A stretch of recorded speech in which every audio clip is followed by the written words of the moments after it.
الحمد لله نحمده ونستعينه ونستغفره ونعوذ بالله من شرور أنفسنا ومن سيئات أعمالنا.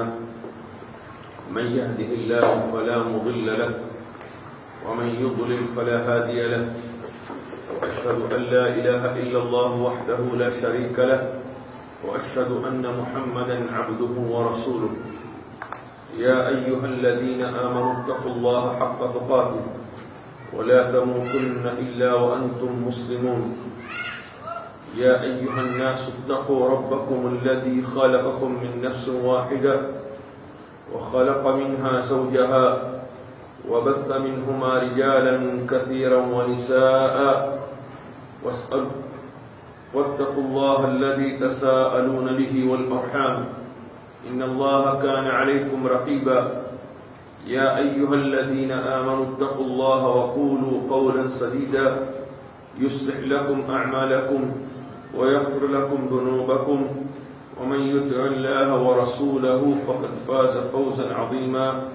أما بعد فإن أصدق الحديث كتاب الله وخير الهدى هدى محمد صلى الله عليه وسلم وشر الأمور محدثاتها وكل محدثة بدعة وكل بدعة ضلالة وكل ضلالة في النار.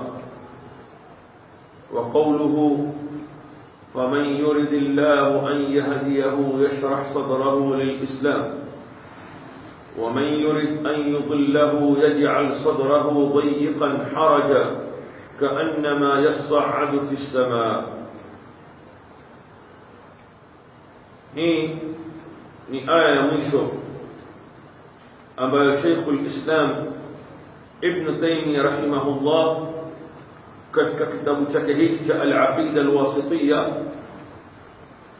ameileta katika mlango wa kuthibitisha mashia na irada kwa Allah subhanahu wa ta'ala. Jana tulianza sharhi ambayo insha Allah tutakwenda nayo, na baada ya hapo kwa kwamba aya hii yazungumzia masala yanayofungamana na uongofu, tutataja asbabu thabat, sababu ambazo zitapelekea mtu kuwa na thabat au wasailu thabat, njia ambazo zitampelekea mtu awe na msimamo na thabati katika dini yake.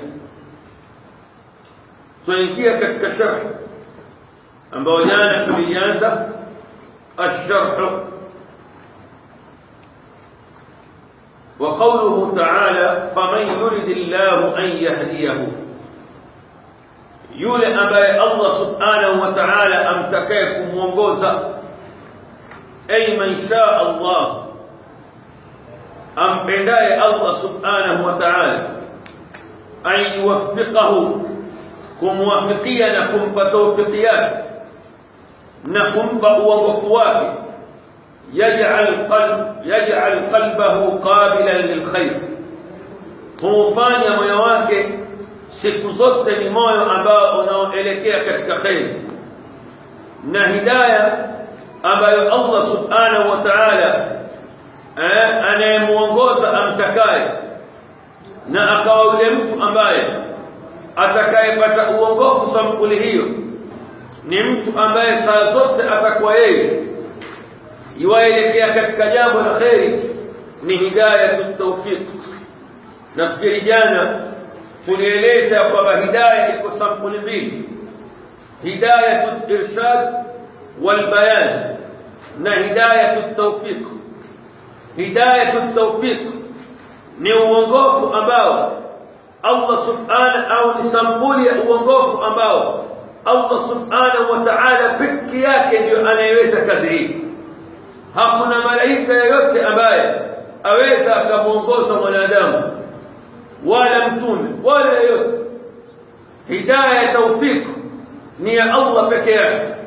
Amma hidayatul irshad wa hidayatul bayan ni uongofu wa kubainisha na kuelekeza, ni kazi za mitume na ni kazi ambao wanaofanya kazi za mitume maduati na maulama. ومن أسمى اسم شرط جازم ويريد مجزوم على أنه فعل شرط يشرح صدره للإسلام. الله سبحانه وتعالى yoyote ambaye anayemwafikia kumuongoza katika khairi, yashrah sadrahu lilislam, anakipundua kifua chake katika Uislamu, na tukasema kama maana yake hutia nuru katika moyo wake. Na tamko hili majzum limetiwa sakna bijawabi shart, ya kama ni jawabu ya sharti ya man. Washarhu, na sharhi ya maneno haya, ashaqqu ni kupasuliwa, wa asluhu at-tawsi'a, na asli yake ni kule kukunduliwa. Wa sharahtu al-amr, nimeliweka wazi jambo, maana yake bayantuhu, nimebainisha. Wa wadhahtuhu, na nikaliweka wazi. Kwa hivyo yote haya ni katika kueleza na kulipafanua neno lake Allah aliposema yashrah sadrahu lilislam. Na ndio kaona kwamba miongoni mwa dua ambazo zilizokuja katika Qur'an, rabbi shrah li sadri wa yassir li amri wahlul 'uqdatan min lisani yafqahu qawli, ni katika ad'iyatul anbiya, dua za mitume ambazo ndani yake zilizomo ndani ya Qur'an. Na sisi yani wafuasi wa mitume kama hawa, lazima dua kama hii tusiombe, na sisi angalau tutiwe katika hawa ambao Allah subhanahu wa ta'ala aliwaweka.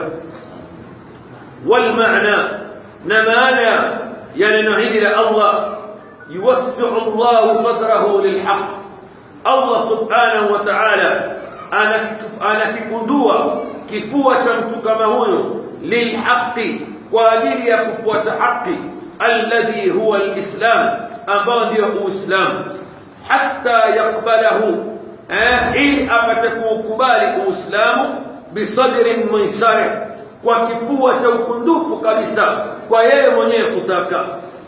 Na hii ni kazi ya Allah subhanahu wa ta'ala. Mtume sallallahu alaihi wasallam alimwombea dua mamake Abi Huraira radhiyallahu anhu. Abu Huraira alimlingania mamake muda mrefu sana, mpaka akajasikia kwa Mtume sallallahu alaihi wasallam, akamwambia, ya Rasulullah, muombee Mungu yani mamangu Allah amuongoze aingie katika Uislamu. Mtume sallallahu alaihi wasallam pale pale akamwombea dua Abu Huraira radhiyallahu anhu.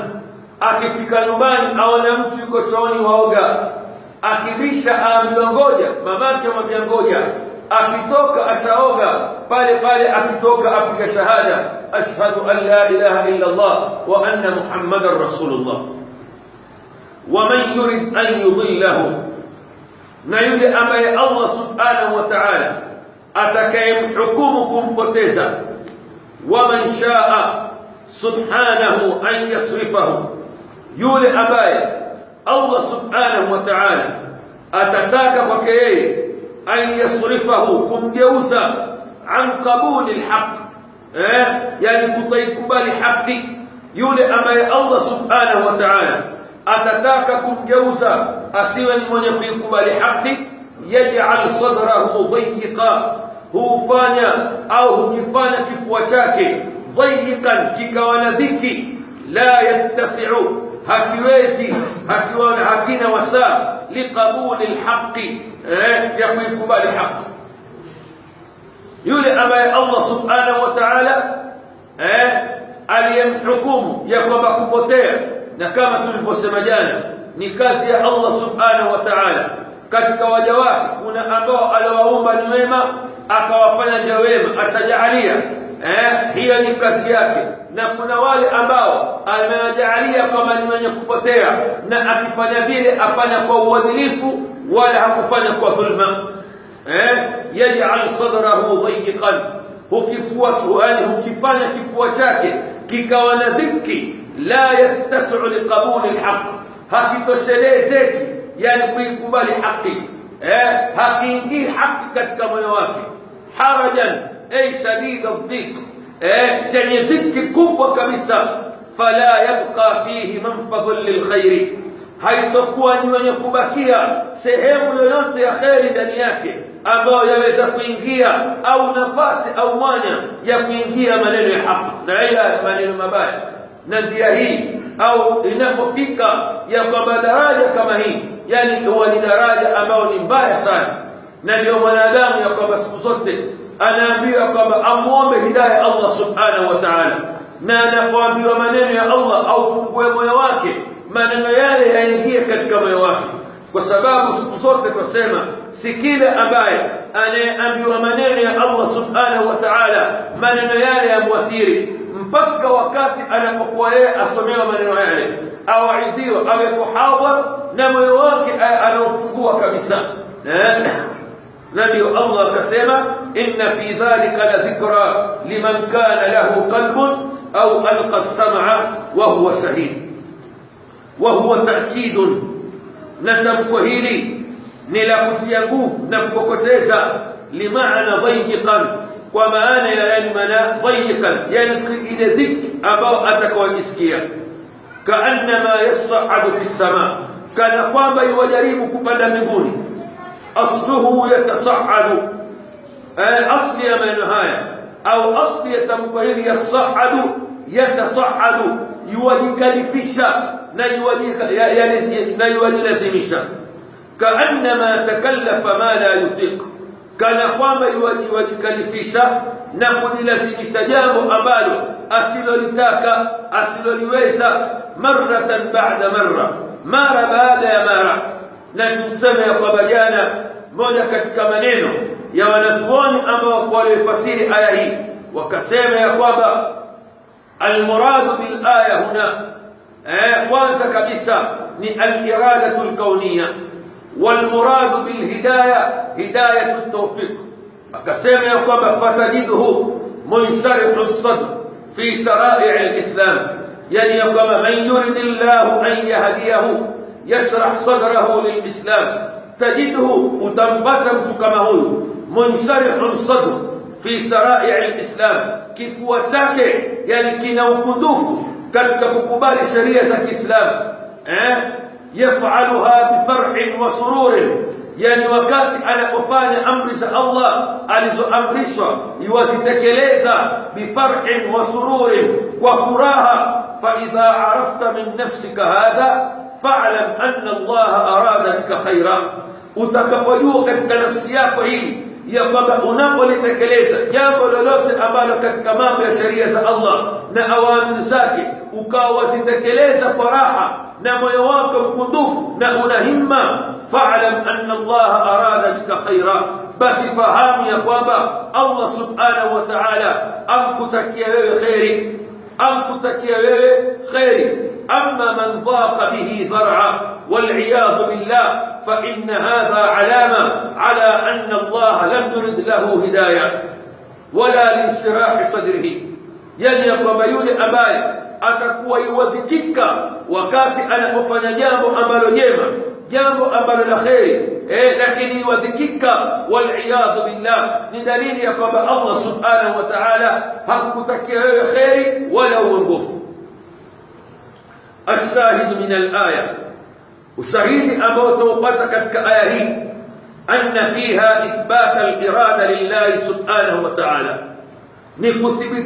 نكثبتك أو كثبتيش كتك آيه الإرادة كتاك والله سبحانه وتعالى، يعني الله سبحانه وتعالى أنا متكلاك هو، وأنها شاملة للهداية والإضلال، ya kwamba kutaka kwake kwaenea katika uongofu na kupotea, na katika kupotea yuridu alhidayah, Allah subhanahu wa ta'ala yuwataka uongofu, wa yuridu alidlal, na vile vile yuwataka upotofu, kaunan wa qadaran lihikmatin baligha, kwa kwamba hii ni iradatun kauniyya, ni matakwa ya Allah subhanahu wa ta'ala katika mambo ya ulimwengu, ya kwamba akawa yeye kuna baadhi ya mambo ambayo ameyakadiria katika mazuri, na mengine ambao ameyakadiria ametaka yawe, pamoja na kwamba jambo kama lile ni jambo ambalo si zuri,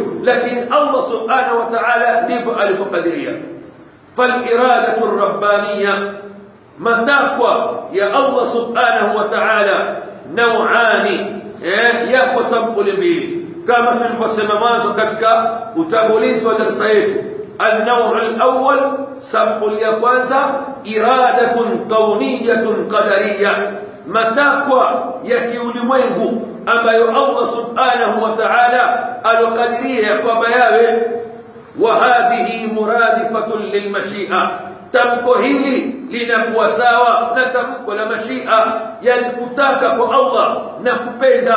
Allah subhanahu wa ta'ala amependa kwamba hawa wawe watu wazuri, amependa jambo la kheri, amependa watu wawe wema, na Allah subhanahu wa ta'ala ametaka kwamba kuwe na watu ambao ni waovu, watu ambao ni wabaya, kwa hikma zake na siri yake Allah subhanahu wa ta'ala.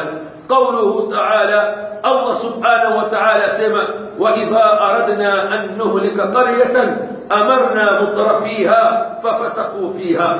وإذا أردنا أن نهلك قرية وقفيني tunapotaka kukiangamiza yani kijiji, amarna mutrafiha, tuwaamrisha wale watu ambao ni waovu, wale watu wenye kukia mipaka, fafasaku fiha, wakafanya ufisidifu ndani ya kijiji kama kile. Wa qawluhu ta'ala, na Allah akasema wa idha arada Allahu biqaumin su'an fala maradda lahu. Allah subhanahu wa ta'ala anapowatakia watu jambo ovu, hakuna mtu ambaye ataweza kulirudisha. ومن يرد الله أن يضله، na yule ambaye Allah subhanahu wa ta'ala alamhukumu kupotea, yaj'al sadrahu dhayiqan haraja, ukifanya kifua chake kikawa na dhiki kabisa, kana kwamba ajilazimisha kupanda katika mbingu. Na irada zote ambazo zilizokuja hapa ni iradatun kauniyya, ya kwamba Allah subhanahu wa ta'ala wakati mwingine anapanga au anataka mazuri yaweko, na wakati mwingine anataka yale ambayo sio kwa mazuri pia, manake akayakadiria yale na kani yenye kuwa. النوع الثاني sampuli ya pili iradatun diniyatun shar'iyya, matakwa ya Allah subhanahu wa ta'ala ya kidini na kisheria. Na tunasema haya kama wanaposema wanazuoni wetu wa aqida, qad yaqa'u wa qad la yaqa', ama sio, yani qad taqa wa qad la taqa'. amma iradatun kauniyya fala budda min alwuqu', lazima itokee vile alivyopanga. Lakini iradatun shar'iyya, yani manake yaweza kutokea na yaweza isitokee. Na nafikiri ya kwamba tumetaja adilla katika utangulizi wa darasa zetu hizi. Wa min amthilatiha, na miongoni mwa mifano yake qawluhu ta'ala, neno lake Allah subhanahu wa ta'ala, wallahu yuridu an yatuba alaykum. Allah subhanahu wa ta'ala yuwataka an yatuba alaykum, yani kuwasamehe nyinyi, ni kazi yake hii. Wa qawluhu ta'ala, na neno lake Allah aliposema ma yuridu Allah liyaj'ala alaykum min haraj walakin yuridu liyutahhirakum. Allah subhanahu wa ta'ala hapendi kuwafanya nyinyi kuwa katika dhiki na tabu, walakin yuridu liyutahhirakum, lakini Allah subhanahu wa ta'ala ataka kuwatakasa na kuwasafisha nyinyi. hii ni iradatun shar'iyya. وقوله تعالى إنما يريد الله ليذهب عنكم الرجس أهل البيت. الله سبحانه وتعالى يوتاكا وونسيانين uchafu watu wa nyumba ya Mtume sallallahu alaihi wasallam. Kwa hivyo al-irada tanqasimu ila qismain, iradatun kauniyya wa iradatun shar'iyya. Na nafikiri farq baina yake, pamoja na kwamba hapa Sheikh ametaja ni masala ambayo tulikuwa tumeyataja mbeleni. Al-iradatun kauniyya, matakwa ya Allah subhanahu wa ta'ala katika mambo ya kilimwengu, qad yuhibbuha Allah, wakati mwingine huenda yani matakwa yake yale akawa yapenda wayarda